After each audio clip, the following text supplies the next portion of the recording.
বিসমিল্লাহির রাহমানির রাহিম। সূরা হামিম সাজদা। আয়াত ৪৫। আমি তো মুসাকে কিতাব দিয়েছিলাম, অতঃপর এতে মতভেদ ঘটেছিল। তোমার রবের পক্ষ হতে পূর্ব সিদ্ধান্ত না থাকলে তাদের মীমাংসা হয়ে যেত।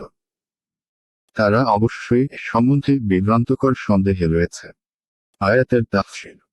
আমি অবশ্যই মুসাকে গ্রন্থ দিয়েছিলাম, অতঃপর তাতে মতভেদ ঘটেছিল। তোমার প্রতিপালকের পূর্ব ঘোষণা না থাকলে ওদের ফায়সালা হয়ে যেত। ২. ওরা অবশ্যই এর সম্বন্ধে বিভ্রান্তিকর সন্দেহে ছিল। ৩.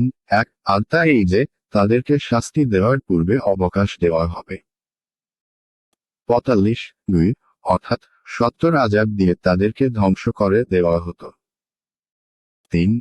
অর্থাৎ তাদের অস্বীকার বিবেক বুদ্ধির আলোকে নয়, বরং সন্দেহের কারণে যা তাদেরকে অস্থির রাখত।